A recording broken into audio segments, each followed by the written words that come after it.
Welcome to Keep Smiling, the e-commerce customer experience podcast. Selling products online is challenging and can lead to poor customer experiences. Each episode, we explore how entrepreneurs and organizations in e-commerce are delivering delightfully unexpected experiences to their shoppers and customers. Amazon, Shopify, artificial intelligence, we'll discuss what matters today and what you can do to build a better e-commerce business. We'll show you how. Hello, listeners, and thank you for tuning in. I'm your host, Ty Walters, and joining me again today is Michael Melgar. Hey guys, hope you're having a great day. Today is a new show format. It's an e-commerce customer service roundup where Michael and I discuss some of the most important topics that have been on our mind recently considering e-commerce and customer service. These topics could be related or unrelated, but they're all going to have the commonality that they're a little bit too small to serve as a full episode, but they're important and significant ideas or topics or articles that we think e-commerce sellers should know about. So sort of a curated list of some of the most significant changes and ideas that we've been discussing regarding customer service. This might also include comments on Reddit, Facebook groups, things that come from very interesting conversations that we hear and see in the space. So you don't have time to read through all that yourself. So we're going to try our best to find some of the more interesting things for you. We've made it an internal initiative to be more active on social media in some of these Facebook groups and Reddit forums and subreddits, I think is what you'd call it. But being active on Reddit and Facebook and in social public areas helps us to understand some of the struggles and questions that other e-commerce sellers have. What are some of the greater pain points and struggles? And can we provide an answer for those from our unique customer service point of view? We'll likely do these episodes once a month, but our intention is to make them periodic enough to keep you up to date on some of the current events mixed with some of these more interesting articles that we find. So the first topic we're going to discuss today came from a post on a subreddit we discovered. As a member of the Amazon seller subreddit, we found this question pop up maybe a week or so ago. This was posted by a Redditor named Throwaway Student 1990. And on the Amazon seller subreddit, he says, how to reach out to customers with negative experiences from third-party vendors. My company is currently having trouble with product quality by third parties. While we sell our product itself, the nature of it allows third parties to as well. They generally garner negative reviews due to quality problems since it's perishable. And those reviews end up dropping the feedback for the brand overall. We'd like to reach out to these customers and send some free products and an apology for the disappointing results, but we don't know how exactly without violating terms of service. Is there any action we can take or direction we can go?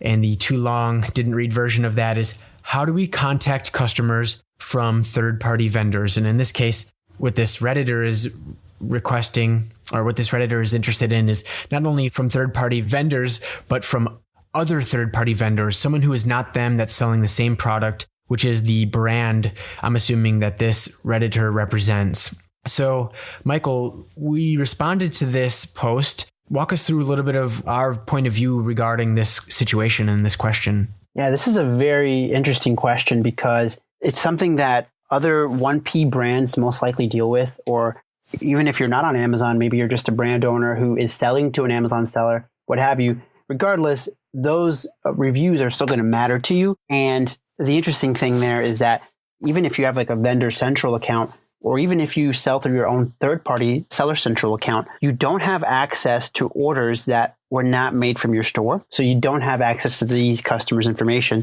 If you've noticed on Amazon product reviews, the review name can be something completely different than the person who actually purchased it because reviewers have the ability to update their username. So all that being said, you don't really have a lot of options. One of the best things that we suggest is to just kind of what we do for our own 1P brands that SellerSmile works with is commenting on product reviews.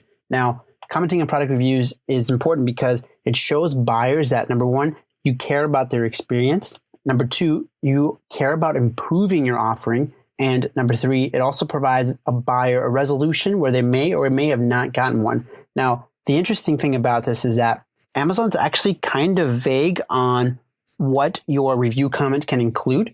very similar to your outbound messaging rules. They don't want you to market to your customer or to sell them on something, right? So if you are including a link, your website, just so you can say like, hey, you can find my other products here, that would be something that they probably wouldn't be a fan of. However, kind of similar to what we've talked about before, the intent here is what matters. So according to the review guidelines, if you read through them, you can use a contact link that may not be an Amazon link. You can use a contact link or phone number, and that's totally okay. Now, when we comment on product reviews for third-party sellers, we prefer to use the Amazon storefront contact link just to keep things even safer and more compliant. But in terms of if you're a 1P seller or maybe even another third-party seller, you likely wouldn't want to, if you don't have the ability to use an Amazon contact link, then it's totally fine if you use a contact link that goes through to your website or to your phone number. But again, make sure that you're very careful with your language, right? So as an example, something that you might post as a review comment might say something like, hey there, first name, my name is Michael from SellerSmile. So sorry to hear about your trouble. We really, really want you to have a high quality experience, and we hope you give us a chance to improve. At your convenience, please reach out to us so we can work together towards a satisfactory resolution. Here you can insert a contact link or a phone number. Then you might say, we're here to help anytime. Thank you for your patience. And then you sign off. Sign off with your name and your company name so people know who you are. But that's one way to be able to offer these buyers help without directly having to violate any Amazon terms of service. So another way that we can think about this issue, and if we're interpreting this Redditor's question correctly, is that there are other sellers of the brand which they are the intellectual property owner of. And in this case, what we see is there could be either authorized sellers operating on the Amazon marketplace, or there could be unauthorized sellers. So does Amazon allow me the authority to request these sellers to be removed if they are indeed unauthorized? Or a lot of times, maybe the language is, can I gate my brand? Can I determine who is allowed and who is not allowed to sell my brand items? Now, Michael and I are no expert in this field, so take anything we say with a grain of salt. But there are a few things to keep in mind. First of all, it's our understanding that when it comes to authorized versus unauthorized sellers, this is an off-Amazon dispute. And on one of their articles, we're going to link that in the show notes for you. Amazon says, quote, other sellers can list their items for sale against pages that you have created or added your copyrighted images to. However, we do require sellers to list only against detail pages that exactly match their items. If you believe sellers are listing against detail pages that do not exactly match their items, we ask that you report the violation directly by using the Contact Us form. This is the way for you as the intellectual property owner to contact Amazon to remove the listings of these unauthorized sellers if what they're selling does not exactly match the product detail page. And in many cases, we believe this is the ground that a seller can take to leverage Amazon to get action, to get removal. Now, notice there's a slight nuance. We're not actually removing the seller in this case because they are, quote, unauthorized, but rather they are violating another one of Amazon's policies that allows you to take action and report that to get that listing or that seller removed from that listing. Amazon also goes on to say in the same article, quote, exclusive or selective distribution. Amazon respects a manufacturer's right to enter into exclusive distribution agreements for its products. However, violations of such agreements do not constitute intellectual property rights infringement, as the enforcement of these agreements is a matter between the manufacturer and the retailers. So Amazon is specifically mentioning that if you are worried about the activities of an unauthorized seller selling your brand on Amazon, it's between you and that seller in an off-Amazon type of way. So again, Michael and I wouldn't really be able to outline the steps to take action here, but we assume it's to the degree of contacting the seller in some way, finding their phone number or their email address, reaching out to them and requesting them to discontinue selling your brand item since they do not have the proper relationship with your company. In this case, you might have to involve attorneys or have the evidence of the agreement to enforce this, but it's another avenue sellers might explore if battling the repercussions that unauthorized sellers are creating from your business is becoming a serious problem. We would encourage sellers to take some of this action to remove those sellers, of course, in a lawful way. Next, as a seller, if you own the rights to your brand, Amazon allows you to enter into brand registry. Brand registry is a program that gives you enhanced control and functions around selling your brand on Amazon. As a brand registered seller, Amazon allows you to contact them regarding certain issues that might arise with your brand. We'll include a link to this contact form in the show notes. But as a brand registered seller, I am allowed to submit a claim that product is not described. That's the title of the claim. Or I could submit a claim of incorrect variation. In this case, maybe an unauthorized seller has obtained my product, my brand product. They're selling it on Amazon, maybe in a different variation that is outside of the specifications or the regulations of the manufacturer. A seller might use these, incorrect variation and product not as described, to issue a complaint, again, to take action against that unauthorized seller, either to remove the listing itself or remove them as a seller from your listing. So a few of the ways a seller can start to think about controlling these unauthorized activities before the issues of the negative product experiences, the negative customer experiences happen as a result of that activity. Our next question comes directly from our blog post on sellersmile.com/blog.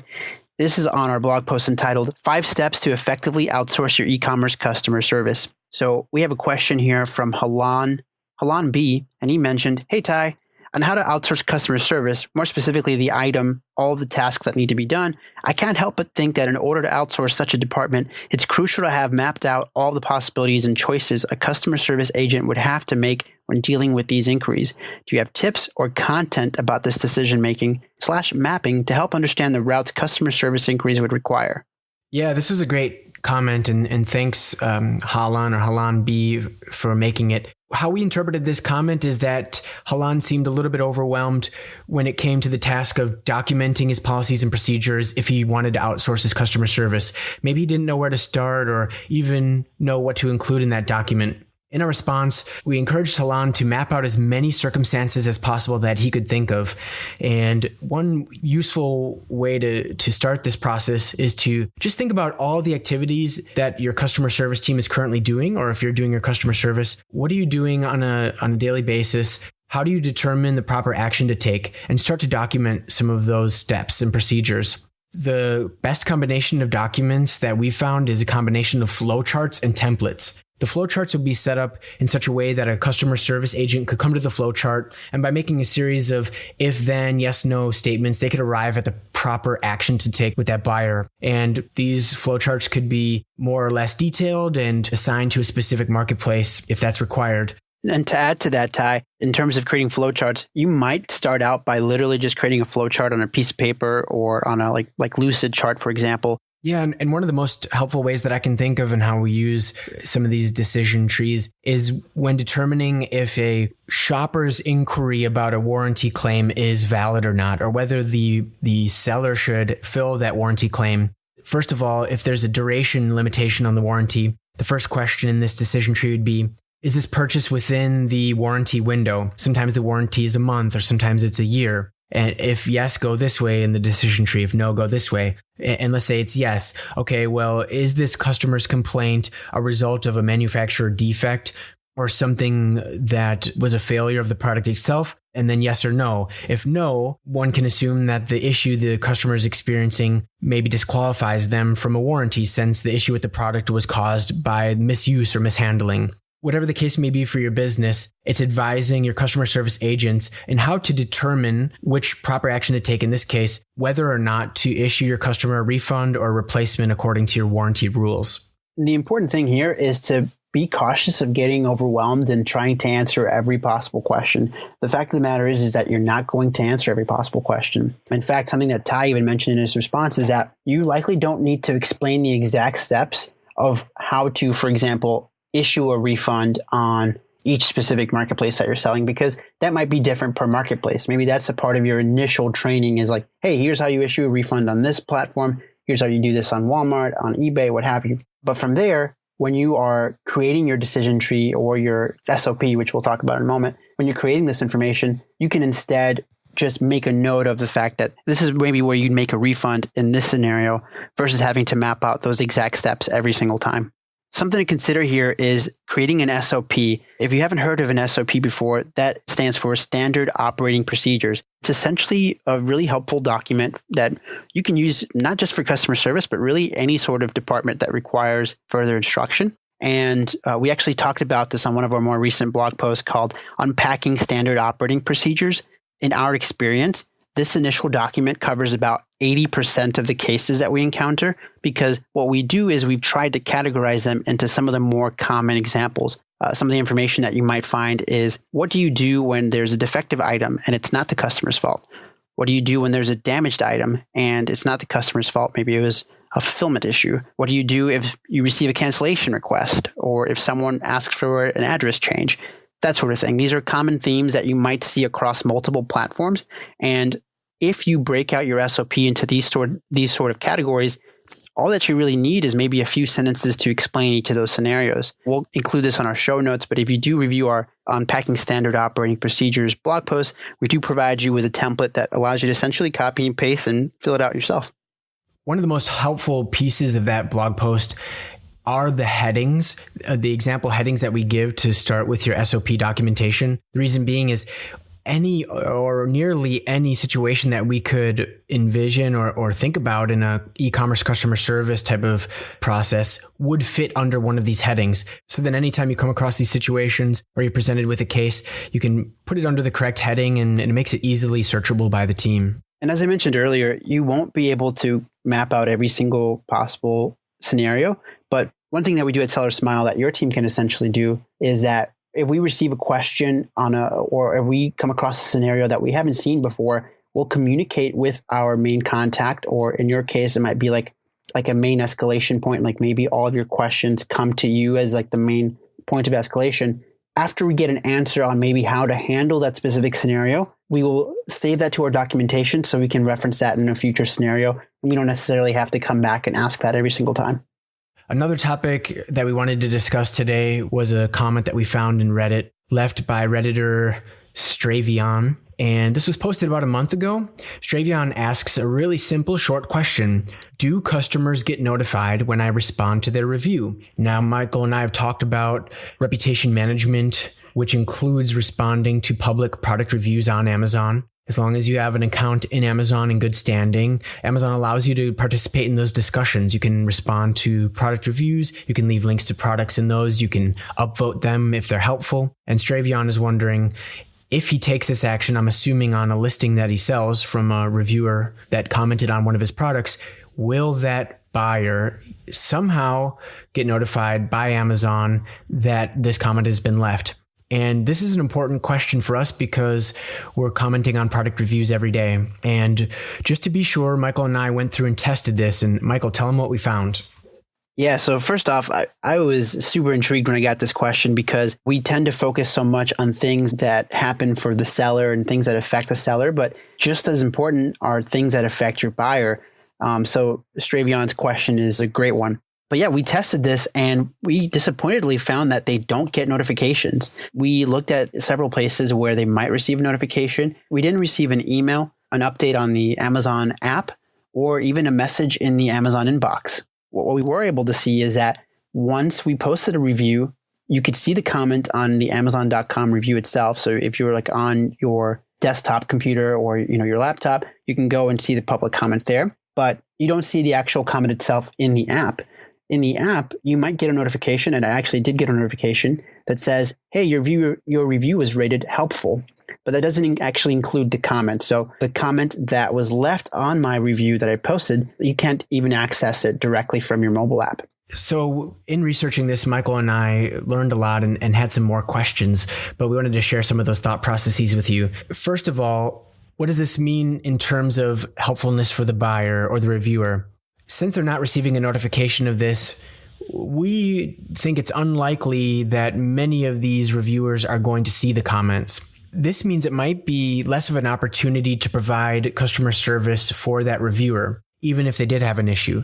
In the chance that they come back and check the review, they're certainly going to see the comment and they could maybe take action on the advice or the next steps. But for the most part, we're going to assume that the reviewer won't see this. However, Future shoppers will be able to see this comment and see that you as a seller are responsive according to the customer service issues that might happen on your store. We feel that this gives shoppers significantly greater confidence in buying from your store because it's evidence that if they have the same problem or a similar problem, that you as a brand owner will be able to see that issue and that you care enough to reach out to them. This also indicates that if I take the more standard approach to get a resolution through customer service, that I can assume that you're going to be equally or more responsive on that platform.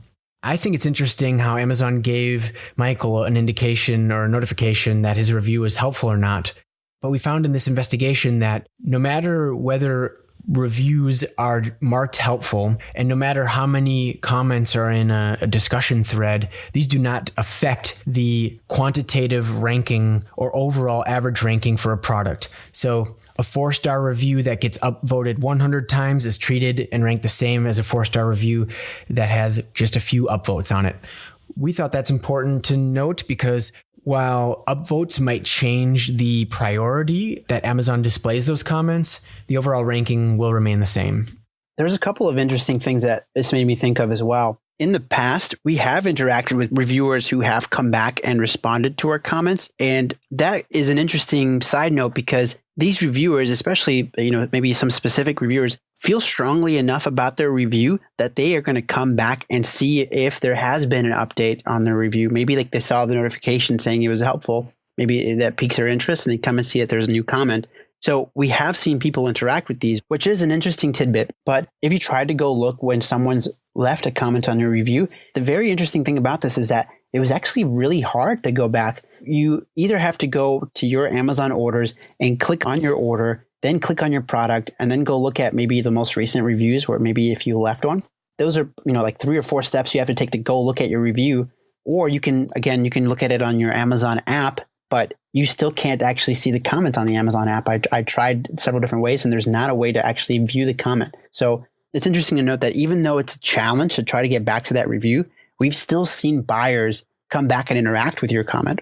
One last thought about that is that at SellerSmile, it only further reassures us that review comments are primarily beneficial for other Amazon shoppers and most likely not the Amazon shopper who actually left the review. Michael, I agree with that point. I do want to, however, speak for the customer that has an unresolved issue. In most cases, we believe that a customer will take several measures to get a response as quickly as they can. But in the case that there's an outstanding issue, and if I know I've submitted this review to a seller, if I also understand how important reviews are to sellers, I'm going to be monitoring whether or not they care enough to address my issue in that product review. So maybe we're underestimating the type of visibility that they have. Regardless, no matter how the situation is today with these reviews and notifications of them, Amazon is always improving and always changing the ways that buyers and customers can interact in these reviews. So in the future, that's not to say that Amazon doesn't improve these by adding some type of notification feature. Certainly. And, I meant to say this earlier, but it's even maybe a further proof that when you can and when it's viable or when it's possible, if the review was left by a reviewer whose name is pretty easy to identify, try to search for that name in your Amazon orders of that product. Now, there are tools out there that allow you to search through your orders for a buyer name, but most of the time it's very hard to locate that because they, like I mentioned earlier, the reviewer likely won't leave their review using their actual Amazon order name, but it's still worth a try, especially if your reviewer is not getting a notification of your comment. So this is a great segue into some other really interesting review posting updates that we've come across. And this is actually something that I did for a Mother's Day gift that I got from my mom recently. I purchased a Mama Bear tumbler for her.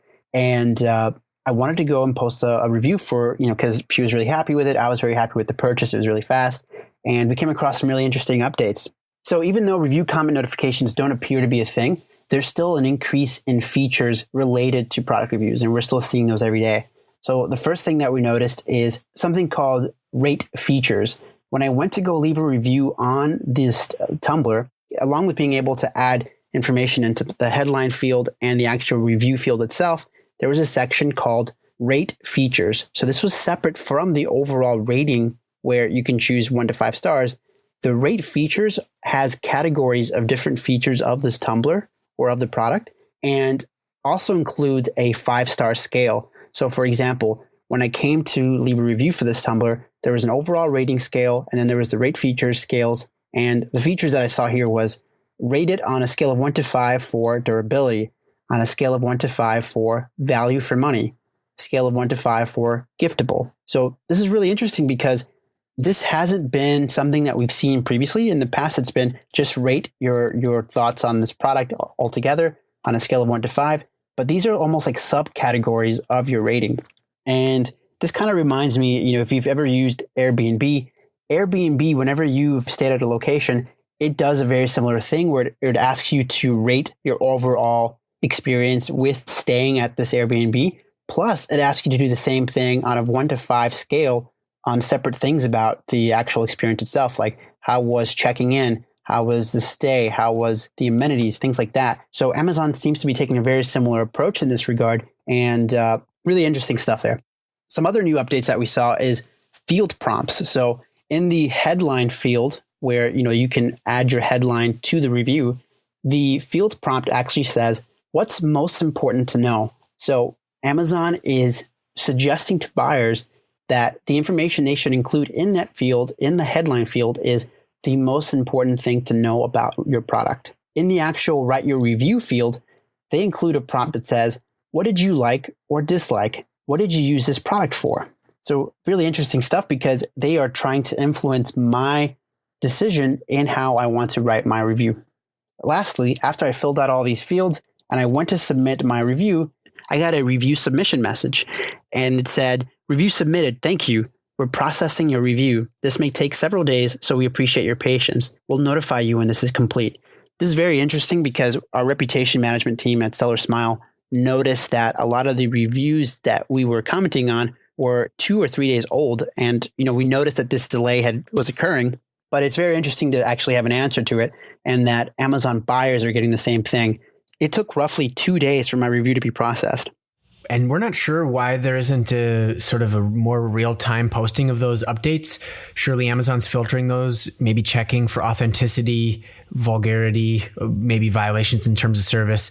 There's some type of processing and checking that's going on before it's allowing it to go live, which is interesting in and of itself. But some of these new features that we see, Amazon allowing buyers to post a review, we had some thoughts about them, and I think the strongest thought for us coming out of this is that Amazon is interested in improving the quality of reviews. Just as something as simple as what's the most important thing to know. That prompt and putting it into a visibility status of the headline means they don't want reviewers to hide the number one thing that a future shopper needs to know. The quote that comes to mind is, don't bury the lead, as copywriting advice. Put the most important thing up front first with the highest visibility, and all the rest is extra information. I think it helps readers of these reviews to understand just at a glance what it is about this product that they need to know.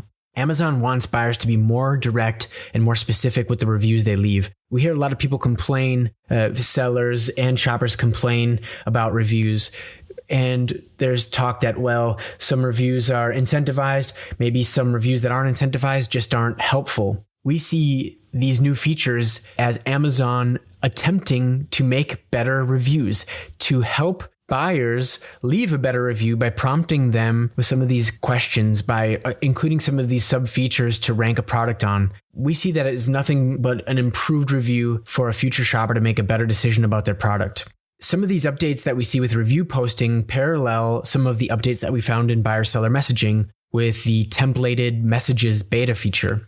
In this case, we see a parallel because Amazon is providing a little bit more of a structure, a predetermined path for sellers to make when communicating with buyers. In the same way, Amazon's putting a little bit more of a predetermined path and structure towards leaving a review, with the ability to rate these sub features and also with the prompts on what to include in the review itself.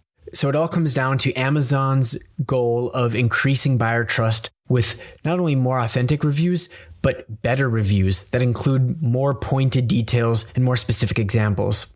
A final thought to some of these updates, Michael and I believe that this is Amazon revealing to us what they have found to be important and helpful when it comes to shoppers making a buying decision.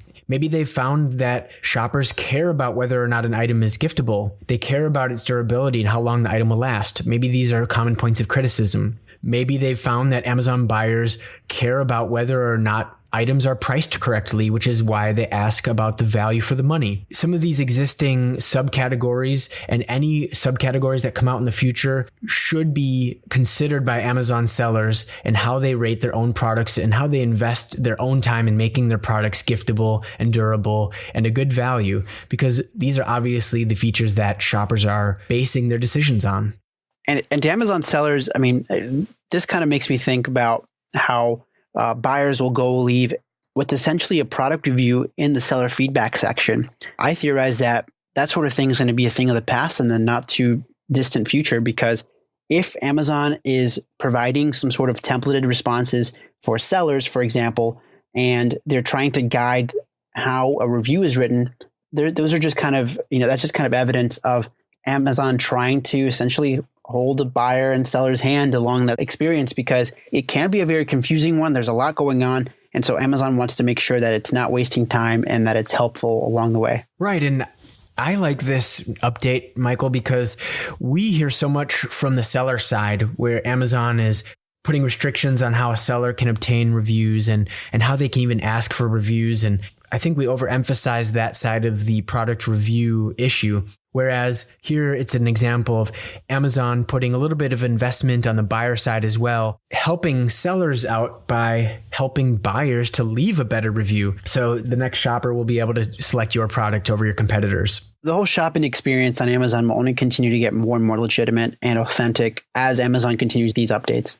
Our team has a lot of fun scanning some of these Facebook groups and Reddit forums for questions that pertain to some of the things that we think about every day. But if you have your own e-commerce customer service question, we'd love to hear it. Submit that question in an email to keepsmiling@sellersmile.com, and we'll address it on a future episode. Yeah, pick our brain. Pick our brain. We'd love to hear what you have to say. Michael, why don't you send us out with today's quote? Today's quote comes from the man himself, Jeff Bezos. He says, "We didn't ascend from our hunter-gatherer days by being satisfied. People have a voracious appetite for a better way, and yesterday's wow quickly becomes today's ordinary." To find the show notes, which includes links to the articles and resources we discussed, go to sellersmile.com/007. If you found this conversation valuable, hit subscribe and you'll get the next episode straight to your device. Thanks again, and keep smiling.